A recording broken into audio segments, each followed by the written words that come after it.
Bienvenue sur le podcast Shift You, un podcast pour vous aider à faire shifter votre conscience.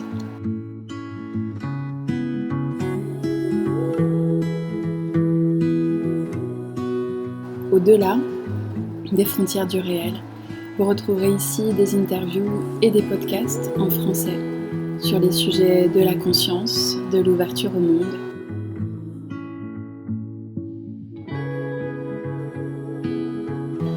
Shift You, c'est pour toutes les personnes en recherche de plus de sens et de plus de sacré. C'est un podcast qui remet les curseurs sur l'essentiel. Merci de votre écoute. Bonjour à tous, bienvenue sur cet épisode numéro 33. Je voulais vous parler de ce sujet de l'argent et des finances, que ce soit dans votre travail, que ce soit au niveau personnel, que ce soit au niveau de toutes les inquiétudes que ça peut générer sur le plan humain, puisque c'est un sujet qui est très intemporel et à la fois très actuel, puisque il peut y avoir beaucoup de peurs liées à ce sujet de l'argent. L'argent, du point de vue de la conscience pure, je voulais vous le rappeler, est façonné de la même manière que toutes les choses qui existent sur Terre et dans tous les univers et dans l'univers. Il n'y a pas de distinction entre l'argent, les relations amoureuses, ce que vous allez générer depuis votre conscience et ce qui va être visible dans cette perception du grand jeu humain, du grand rêve humain. L'argent répond aux mêmes lois divines que n'importe quel autre sujet et il doit être intégré de cette manière. C'est-à-dire que depuis cette pure conscience, l'argent est une possibilité qui existe déjà dans l'espace quantique, accessible à tous, tout le temps, partout.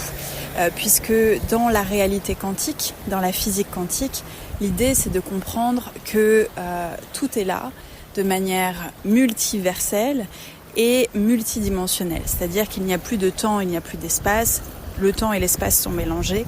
C'est multi-aspect, multidirectionnel, multidimensionnel, où on trouve toutes les informations, toutes les données, toute la création finie et terminée de ce grand rêve divin. Et l'argent répond à cette même loi.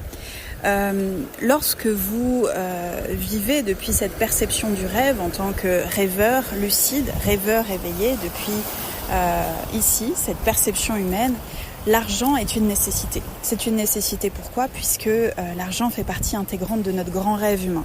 Il fait partie intégrante du rêve humain dans le sens qu'il est nécessaire pour manger, pour s'habiller, pour trouver un logement, pour vivre de manière décente et pour pouvoir expérimenter ce grand jeu, ce grand rêve humain qui est généré par la toute-puissance divine, par Dieu lui-même, qui s'expérimente dans diverses perceptions de conscience. Donc l'argent en tant que tel ne devrait pas poser problème. L'argent en tant que tel ne devrait jamais être un problème pour qui que ce soit. Il est une porte, il est un portail, il est une porte d'accès pour retourner à cette conscience pure qu'est le divin. Lorsque vous voyez l'argent comme une évidence et comme une nécessité naturelle, élémentaire, originelle sur Terre, dans cette perception humaine, vous commencez à lâcher beaucoup de lest sur toutes les inquiétudes que cela peut générer de manière générale. Puisque on a tendance à penser que l'argent est limité, ça ce serait la vision mentalisée de l'argent ou d'une économie basée sur des limitations.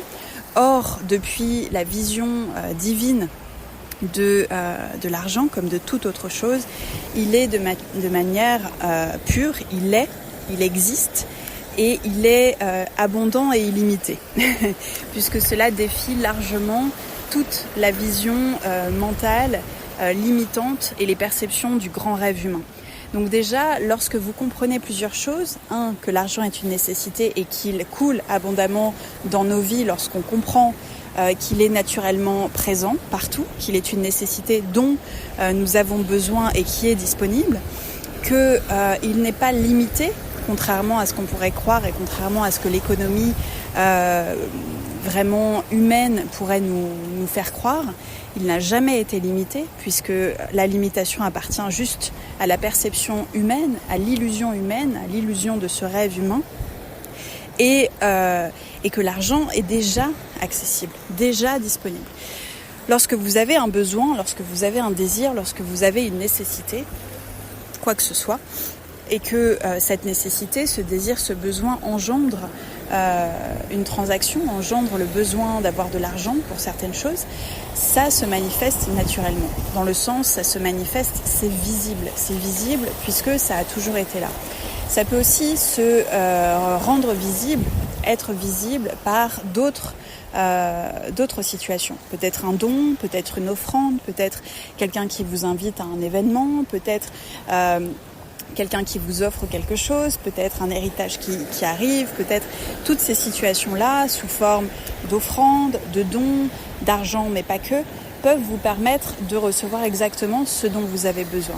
Et une grande illusion, une grande erreur aussi, qui est souvent présente dans cette sphère développement personnel, qui nous dit qu'il faut sans cesse travailler sur nos perceptions, nos illusions humaines finalement, l'argent peut aussi être soumis à tout un tas de conditionnements. Et finalement, cette idée qu'il n'est pas possible de commander ou de recevoir de l'argent depuis un espace de manque disparaît aussi peu à peu. Pourquoi ? Puisque nous sommes inévitablement obligés de passer par un espace de manque pour se rendre compte de nos besoins.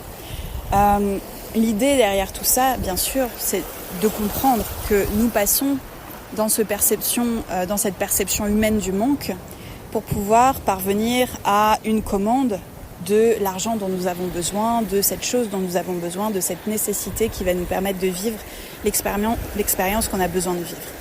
Évidemment que d'un point de vue supérieur, évidemment que d'un point de vue de la conscience divine, inaltérable, déjà terminée, le manque n'existe pas.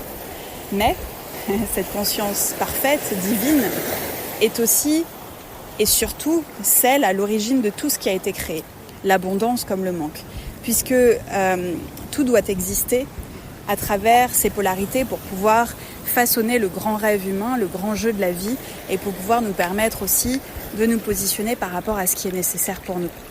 Donc le fait évidemment de choisir des désirs, de recevoir ces désirs sous forme d'informations à tous les niveaux, et de vivre un manque temporaire, en tout cas sur le plan humain, sur cette illusion du plan humain, nous permet naturellement d'accéder à tout ce qui est déjà fait pour nous. Et c'est là où ça pourrait sembler paradoxal, puisqu'on va vivre temporairement dans ce grand rêve humain une sensation de manque, pour se rappeler tout simplement que le manque n'a jamais existé. Il existe uniquement chez le rêveur qui est tellement en immersion dans son rêve qu'il oublie qu'il est capable de façonner le rêve exactement comme il le désire. Donc c'est assez intéressant de voir aussi comment l'argent est dépeint aujourd'hui, à la fois dans la sphère bien-être, mais aussi dans la sphère de l'économie, où on a toujours été habitué finalement à voir l'argent comme une denrée limitée, à voir quelque chose comme qui pouvait s'arrêter, qui pouvait disparaître, etc. Ou peut-être la sensation que si je demande de l'argent à quelqu'un, cette personne n'en aura plus pour elle, et de ne pas voir cette monnaie, de ne pas voir cette énergie dans notre grand rêve humain comme quelque chose de disponible à tout moment, de manière multidimensionnelle et au-delà de l'espace et du temps.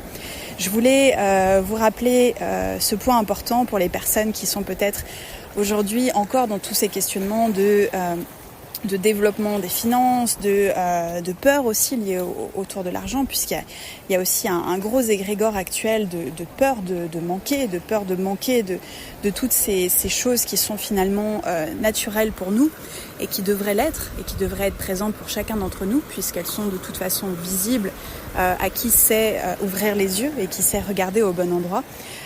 Et c'est intéressant de voir comment vous pouvez jouer avec votre perception de conscience simplement en revenant à cette puissance du divin, encore une fois, qui a toujours été l'unique solution.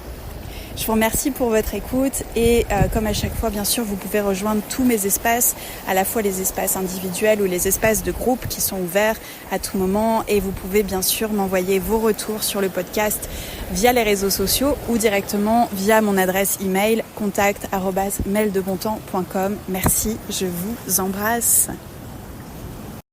Merci pour votre écoute. Si vous avez aimé ce podcast, vous pouvez le partager, le noter sur les différentes plateformes ou communiquer autour de vous.